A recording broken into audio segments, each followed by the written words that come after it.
Welcome, everyone. Today, we will take you on an unforgettable journey. The story of a simple boy who couldn't speak English, was laughed at, ignored, and underestimated. But with unstoppable determination and smart strategies, he rose from zero to a powerful speaker, earning in dollars, living his dream life, and inspiring millions. Hello, my name is Ryan, and today I want to tell you how I learned English. This is my story, from struggling with words to speaking fluently. Stay with me till the end, and I promise it'll inspire you. This is a piece of my life that I locked away for years, because every time I remembered it, I felt like a failure. But today, I'm telling you, because maybe, just maybe, you need to hear it. And maybe it will change something in you. Because the truth is, I couldn't speak English. Not a little. Not broken. I couldn't speak anything. I used to watch videos like this on YouTube and think, wow, I wish I could talk like that. I used to walk past people speaking English in cafes and feel like they were from another world. I used to stay quiet in meetings, ignore messages, cancel interviews, and even avoid talking to people. All because I was scared that they would speak English. I knew what would happen if they did. I would freeze. I would panic. I would feel like a child again. And you know what? That fear didn't come from nowhere.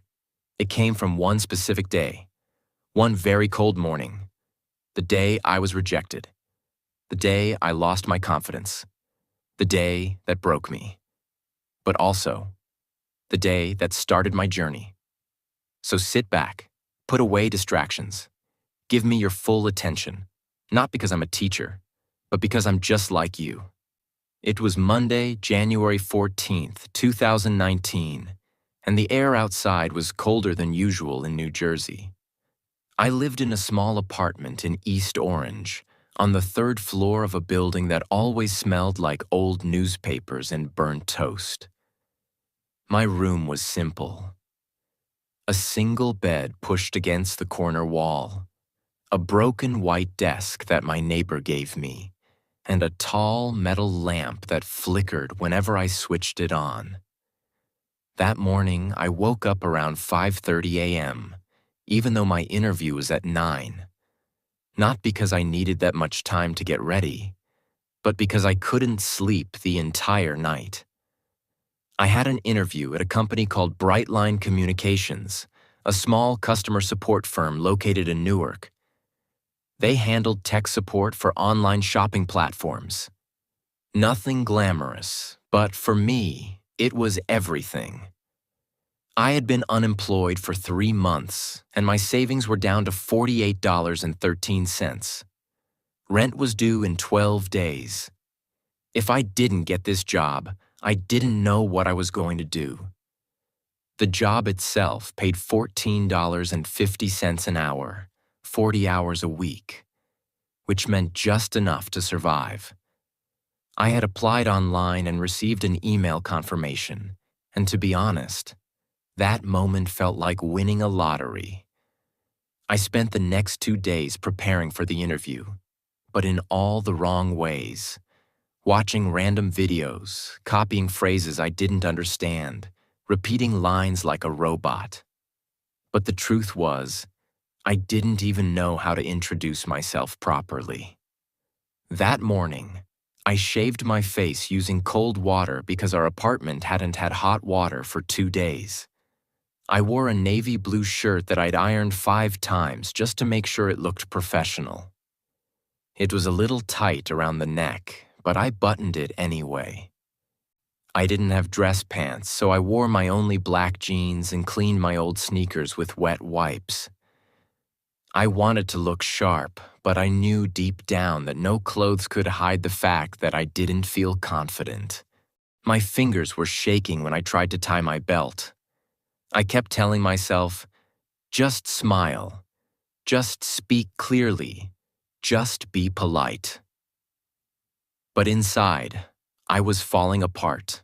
I left the apartment at 7:20 a.m. and decided to walk to the interview location, which was about 45 minutes away. I could have taken the bus for $1.60, but I didn't want to risk being late. As I walked, I kept repeating my introduction in my head. "Good morning, sir. My name is Ryan. Thank you for giving me this opportunity. I'm hardworking, quick learner, and I stopped walking. I forgot the line. I stood there on the sidewalk with my mouth open and my brain completely blank. A man walking his dog passed by and looked at me strangely.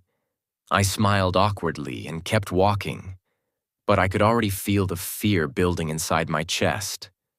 I passed by a Starbucks and saw two young men talking loudly in English. Their sentences were so fast, so natural. I caught a few words. Weekend, Netflix, deadline, and I suddenly felt like I didn't belong in this country. How do they speak like that? I thought. How do they know what to say next? It felt like they were part of a club that I could never join. I reached Bright Line Communications at 8:10 a.m., way too early. The office was on the 5th floor of a gray building with glass doors and a silver elevator that smelled like cheap perfume. I sat in the hallway outside the office pretending to check my phone, even though I had no internet. I looked around. Two other candidates were waiting, both wearing proper suits, polished shoes. One even had a brown leather folder. I started to feel smaller and smaller, like I had walked into the wrong room, like maybe I should just leave. At exactly 9 o'clock, a lady with red lipstick and a clipboard came out and said, "Ryan?" I stood up too quickly and almost dropped my phone. "Yes, I'm here." She smiled and guided me in. The room was small, one glass table, two men sitting across from me. One of them wore glasses and had a deep voice. He said, "Hi, Ryan. Tell me about yourself." And that was the moment. That was the exact second when everything I had prepared just disappeared. I opened my mouth. No sound. I tried again. I'm named Ryan. Very hard work. Good job. You company, I like. I could hear myself and I knew I was failing. My heart started pounding. My ears were hot. The man nodded slowly, then asked, "What experience do you have with customer support?" And I knew I couldn't answer that. Not in English. I tried to say something. Anything. But all I could manage was, "Yes, sir. I learning fast. Phone call. Can do." I didn't know where to look. I didn't know where to hide. The room felt like a prison. The air was heavy. My voice sounded like someone else's. The interview lasted 3 minutes. The man closed my resume, smiled politely, and said, "Thanks for coming, Ryan. We'll contact you." I knew what that meant. I walked out, kept my head down, didn't even take the elevator. I walked down all 5 floors without saying a word. I didn't cry. I didn't scream. I just walked, block after block. I didn't know where I was going. I ended up in a small park near Branch Brook. I sat on a bench for almost an hour. I kept replaying the moment in my head, my broken sentences, their confused looks, the silence. I hated myself. I hated my voice. I hated the fact that I had let this happen.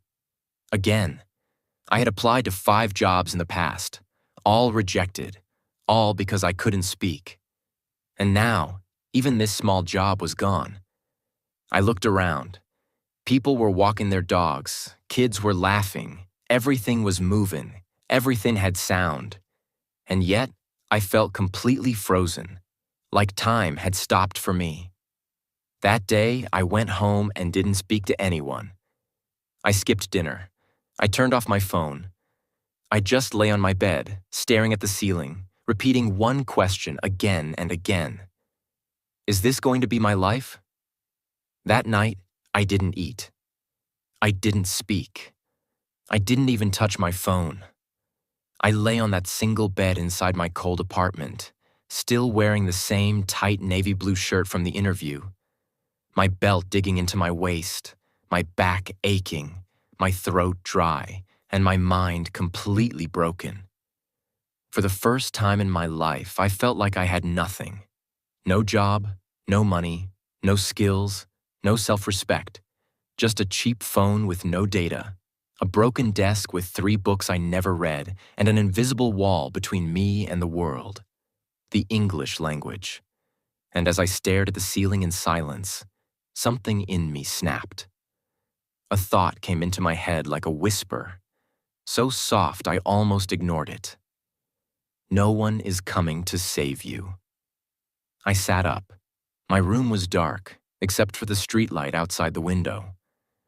I stared at the shadow on the wall and I said out loud, in my broken English, "If I don't fix this, I will die this way."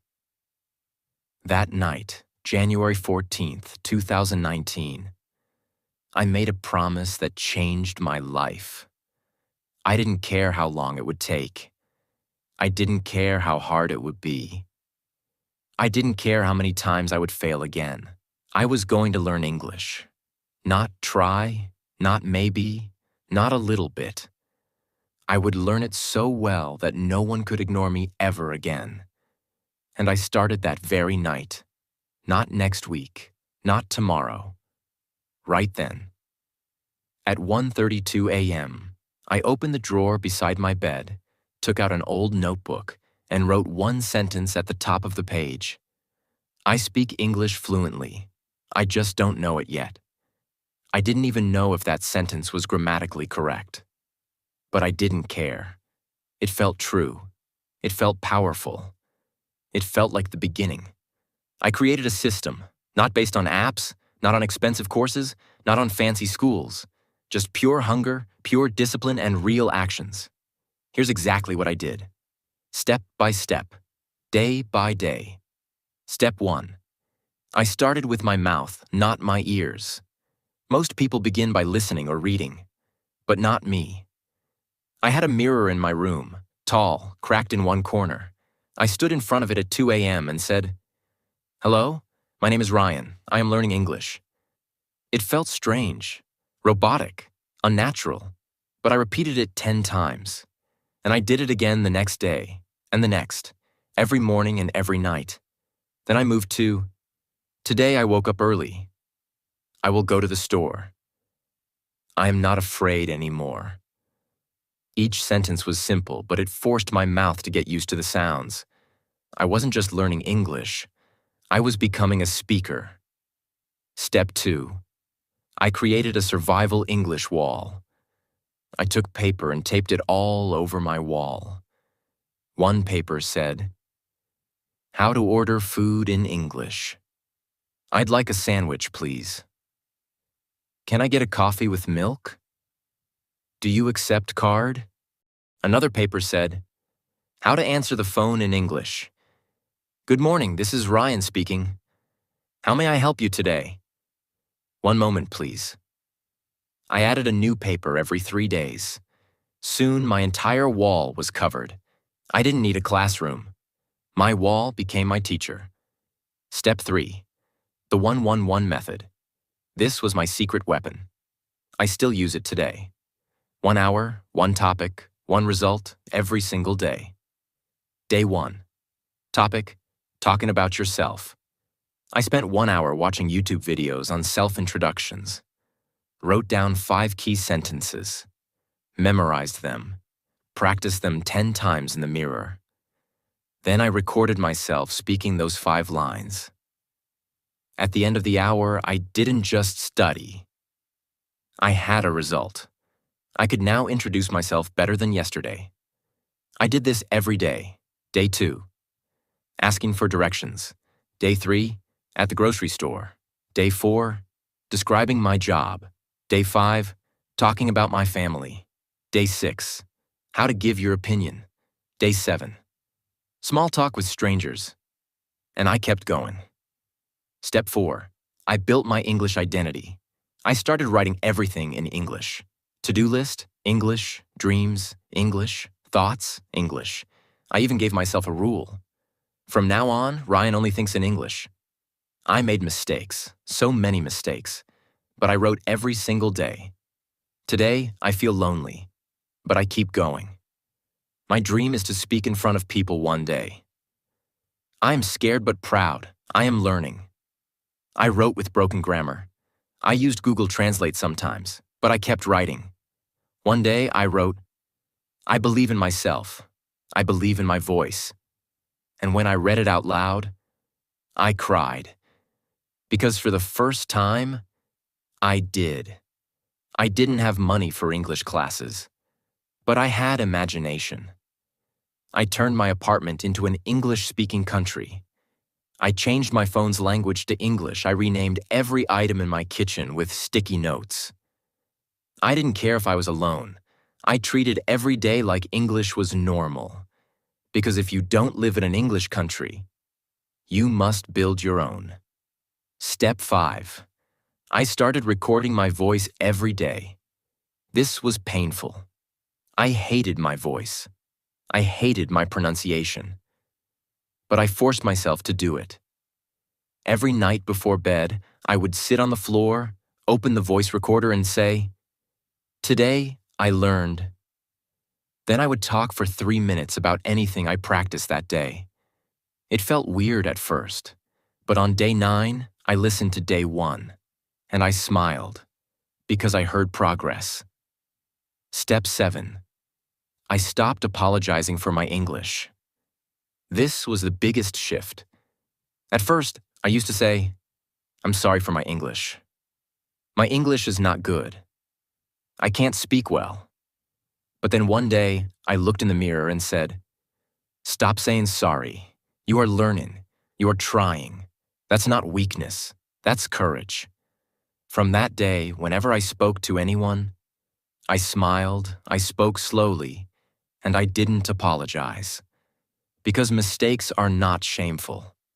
Staying silent out of fear, that's what keeps you stuck.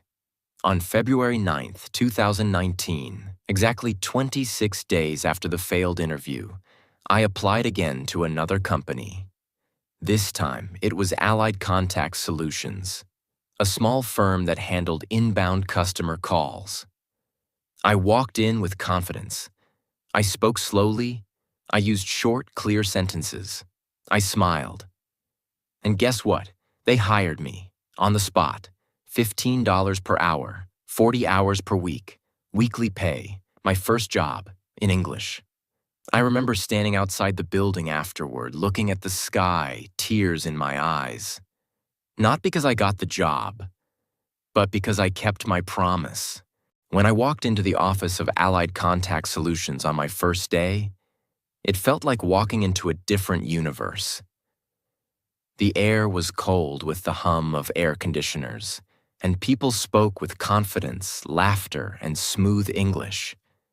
Everyone seemed to belong there, except me. My palms were sweaty. My black trousers were too tight. My tie was slightly crooked. I carried a blue folder with my appointment letter like it was a holy book.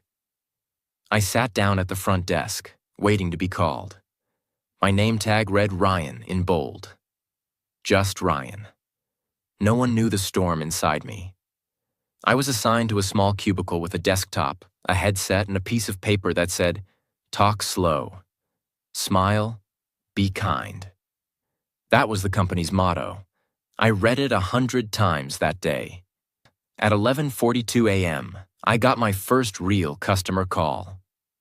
"Hello, thank you for calling Allied Contact Solutions. This is Ryan speaking. How may I help you today?" I said in one breath. My voice shook like paper in the wind. The caller was a woman from New Jersey. She spoke fast, too fast. She was angry. I couldn't understand half of what she said. I froze. I said, "Can you repeat again, ma'am?" She repeated. I still didn't get it. I apologized. I pressed the mute button. I closed my eyes. I whispered to myself, You are learning.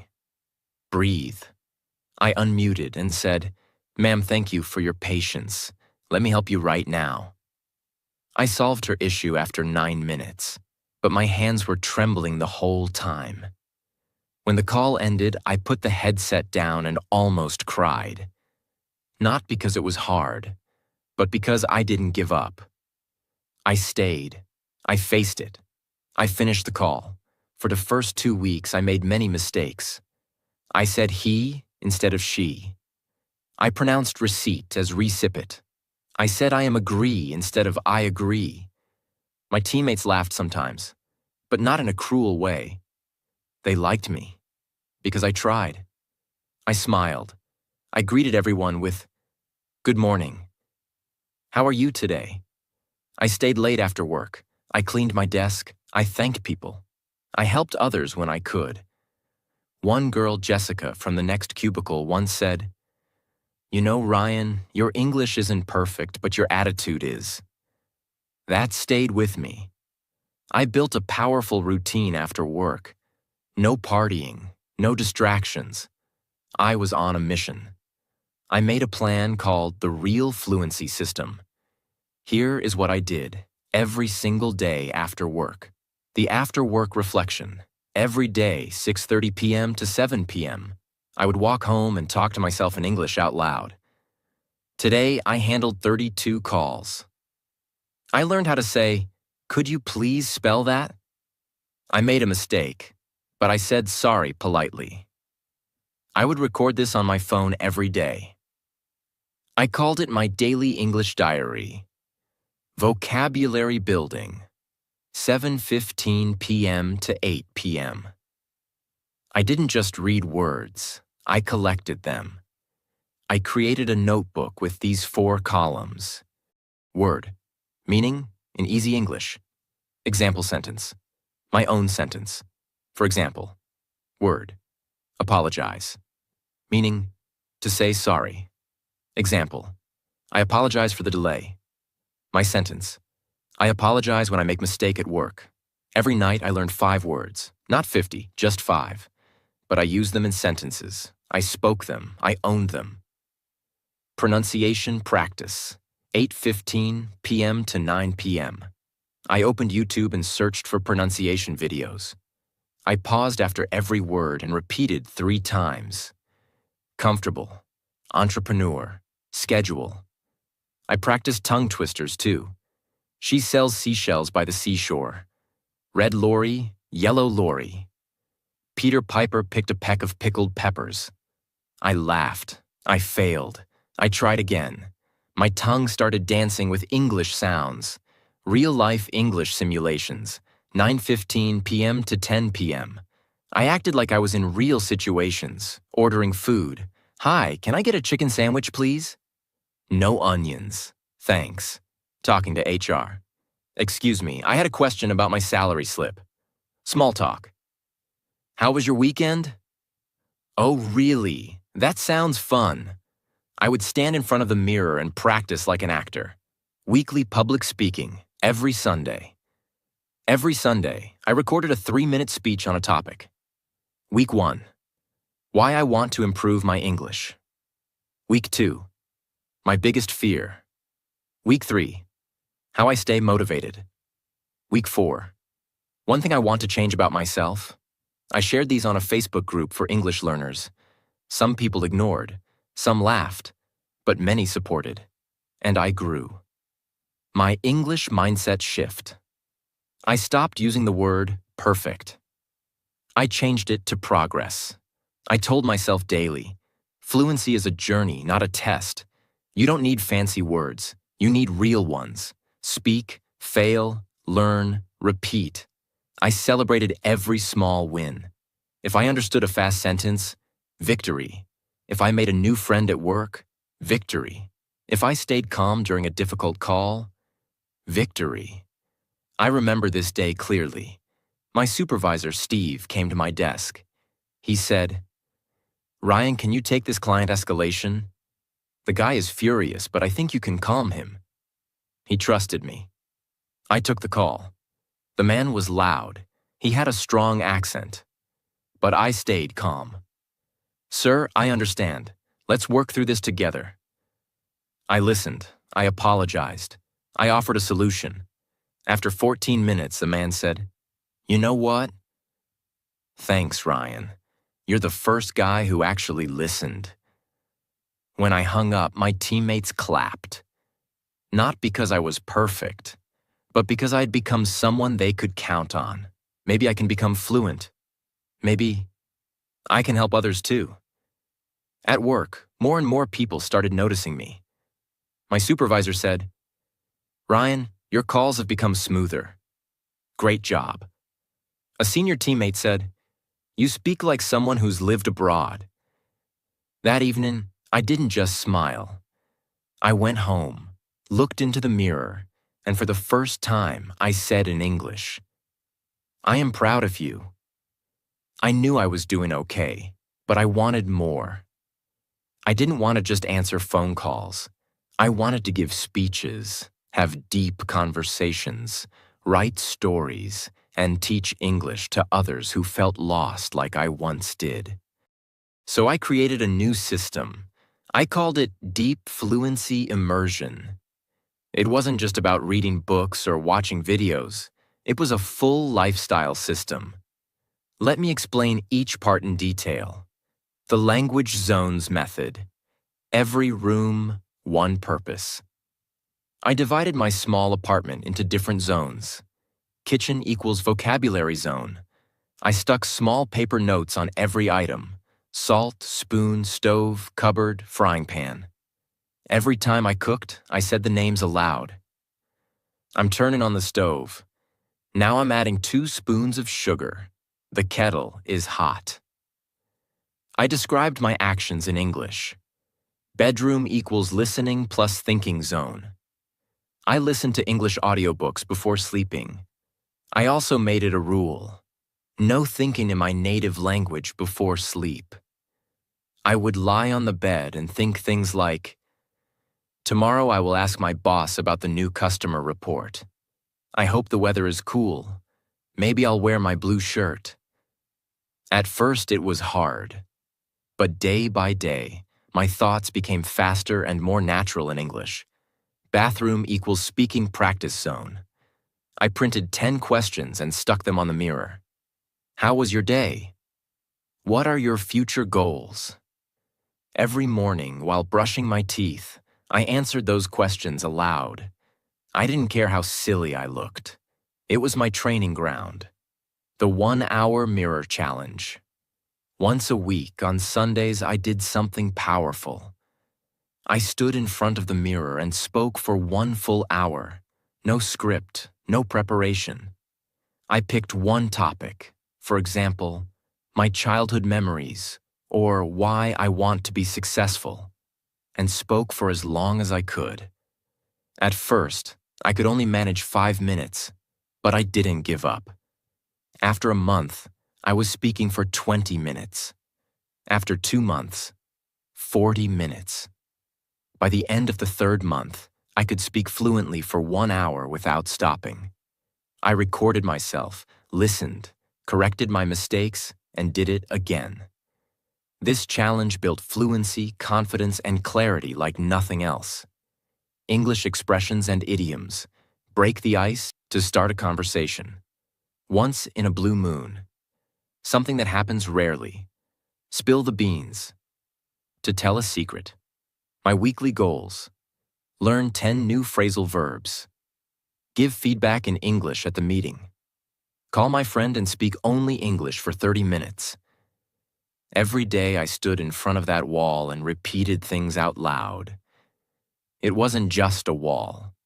It became my power source. One day my team leader walked up to me and said, "Ryan, you've come a long way. Would you like to train our new batch of employees?" My heart stopped. Me? The same guy who once cried after his first customer call? I said yes. That weekend, I sat down and prepared everything. Examples, common customer phrases, role-play activities. On Monday, I stood in front of 20 new employees and delivered my first session. I wasn't perfect. I made mistakes, but people smiled, they listened, they nodded. After the session, one girl came to me and said, "Thank you. I was so nervous before, but you made me feel like I can do this." That night, I cried again, but not from pain, from pride.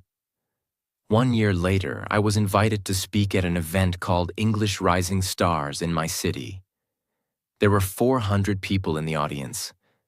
I walked on stage in a white shirt and black jeans. I looked at the crowd, smiled, and took a deep breath. Then I said, 3 years ago, I was afraid to say my own name on a phone call. Today, I'm standing here not because I'm special, but because I didn't stop. I believe that fluency is not born. It's built, brick by brick, word by word, mistake by mistake. People clapped. Some even cried. When the event ended, a boy ran to me and hugged me tightly. He whispered, "You told my story. Thank you." After that stage event, Ryan wasn't the same man anymore. His shoulders were straighter. His walk was confident. His voice had a calm strength that made people listen. The boy who once whispered English in the bathroom was now training hundreds of people, helping strangers believe in themselves, and building a beautiful life step by step. He didn't live in a small shared room anymore. He moved into a bright one-bedroom apartment with wooden floors, white curtains, a bookshelf full of English novels, and a little balcony filled with plants he watered every morning. And yes, there was still a mirror on the wall. But this time, when he looked into it, he didn't see a scared beginner. He saw a leader. As his English improved, so did his relationships. He called his mother every evening and spoke to her in both his native language and simple English. Slowly, she picked up words. She started saying, "Good night, son," and "I am proud of you." That one sentence was worth more than any salary. His younger sister, who once used to tease him, now asked him for help with her English interviews. She said, "Brother, you're my role model." But the most surprising moment came on a rainy Friday evening. Ryan was attending a professional training event.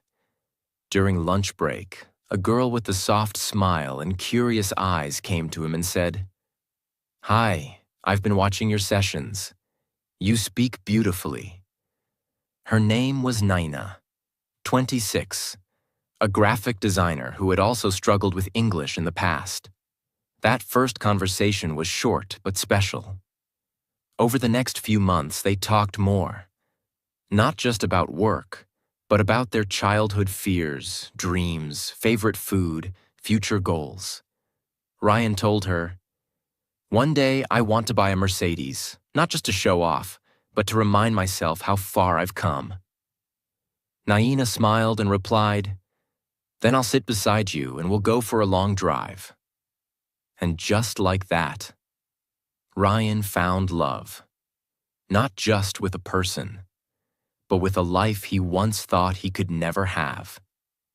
By now, Ryan was no longer working as just a call center employee. Because of his powerful English communication, emotional intelligence, and leadership, he was promoted to training manager and later to communications coach for new hires across 3 cities. His monthly salary?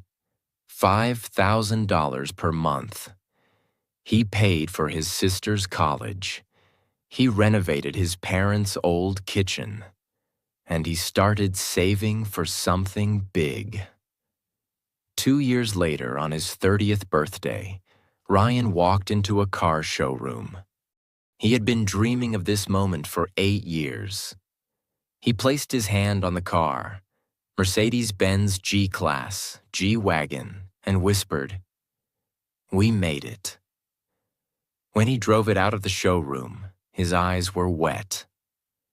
Not because of the price, but because every time he looked at that car, he remembered his broken pronunciation, his first failure, his bathroom speaking sessions, his mother's quiet prayers, his own unshakable belief. In the years that followed, Ryan became not just a coach, but a life guide. He believed that learning English was not just about speaking. It was about healing, becoming brave, and believing you are enough. Here are his top 10 life-changing lessons that he shared with every student. 1. English is not hard. It's unfamiliar. Get familiar. He said, speak with yourself. Think in English. Don't study it like a subject. Live it like a language. 2.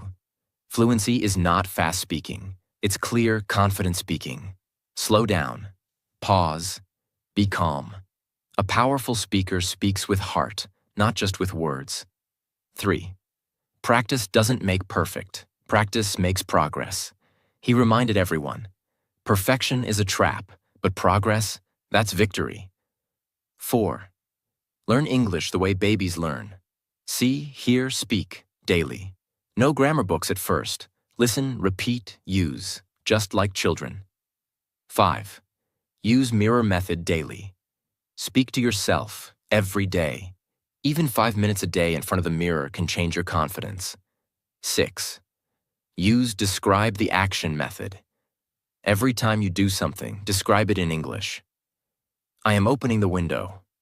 I am brushing my hair. I am feeling happy. 7. Make a word notebook. Carry it everywhere. Write 5 new words daily. Use each in 3 different sentences that relate to your life. 8. Watch with subtitles, then without. He told his students, first understand, then feel, then speak like them. 9. Don't be afraid to make mistakes. Be afraid to stay the same. Every mistake is a brick. Keep building. 10. Teach one person what you learn. When you teach, you remember, and you give someone else a reason to believe. At age 32, Ryan wasn't just a fluent speaker.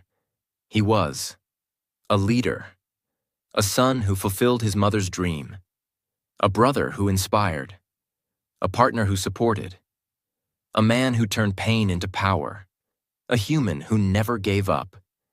And every evening, after dinner, he still walked to his balcony, looked at the stars, and said in English, "Thank you, Ryan. You didn't give up. You made your life beautiful. One word at a time. You may feel lost. You may feel like English is too hard, or that you're too late, or that your dreams are too far. But Ryan's story proves, if you give 1 hour daily to English and you never give up, your life will change forever. Because English is not just a language. It's a doorway to confidence, freedom, power, love, pride, peace. You just have to open it. Now it's your turn. Stand up, go to your mirror, and begin. Say, I can, I will, I must. I am learning English, and I will never stop. If you enjoyed this story, don't forget to subscribe to our channel, like the video, and share it with someone who needs motivation today.